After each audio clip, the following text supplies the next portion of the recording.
はいどうも、ティルクロのたかしです。ご視聴いただきありがとうございます。今回はね、今大須に来てて、大須のね、古着屋さんを紹介する動画を撮っていきたいと思います。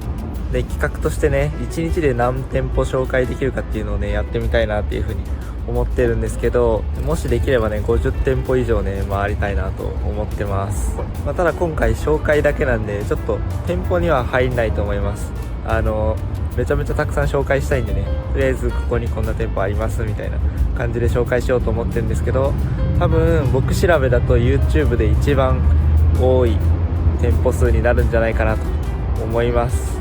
あとちょっと名前は知ってるけど、店舗入ったことないよっていうところもね、紹介すると思うので、そこだけご了承ください。ということで早速行ってみたいと思います。僕はいつも大須を回るとき、上前津の8番出口から出てるんですよね。ここだと地上に出てすぐにね、大須商店街に行けるっていうのと、特に雨の日とかだと大須商店街まで屋根のあるところをね、辿っていけるのでおすすめです。今回紹介する古着屋さんは、メンズレディース関係なくジャンルも絞らずにね、幅広い古着屋さんを紹介しようと思ってます。あと今回紹介する古着屋さんは、若宮大通り、大津通り、大須通り、伏見通りの4つの通りで囲まれた範囲の古着屋さんを紹介しようと思います。もう少し北の方に行ったりね、栄の方に行っても古着屋さんはあるんですけど、今回はこの範囲に絞りたいと思います。第1店舗目はスイートモンローさんです。50年代から80年代を中心としたレディースの古着がセレクトされています。僕も一度行ったことがあるんですが、お店の雰囲気が好きでした。次は隣にあるルリエ・ドゥジエームさんですね。こちらはフランスの古着やアクセサリーを取り扱っています。このお店のすぐ横からね、こんな感じで裏路地に入れるんですけど、でそこを進んでいくと、ありましたね。シダルさんです。こちらはレディースの古着やアクセサリーを取り扱っています。次は青いリンゴっぽいね、看板が目印のジアザーさんです。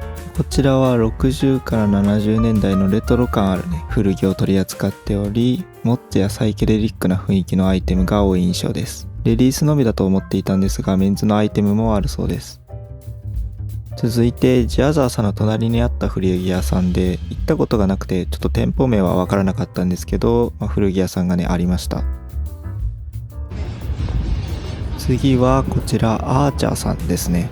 中2階まであって、レギュラー古着からヴィンテージ古着まであります。ワークやミリタリー系のアイテムもあったと思います。続いてグレープフルーツムーンさんですね。こちらはザ古着といった感じのアイテムが多い印象で、栄のラシックにもお店が入っています。続いて黒のシャッターが閉まっていてね、撮影日はやっていなかったんですけど、みつるさんになります。こちらはヴィンテージ古着やおしゃれな重機があって、大人でも楽しめるヴィンテージショップになります。次はまた商店街の方に戻って、コロマークさんをね、紹介します。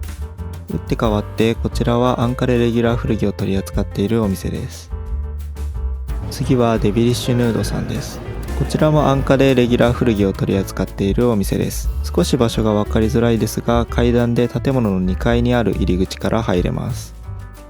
次はザ・ノーマン・アティック・バーズさんです。アメリカ・ヨーロッパ古着を中心にセレクトされた古着があり、面白い個性的なアイテムもある印象です。内装も数年前に変わって、とてもおしゃれな屋根裏部屋みたいになってます。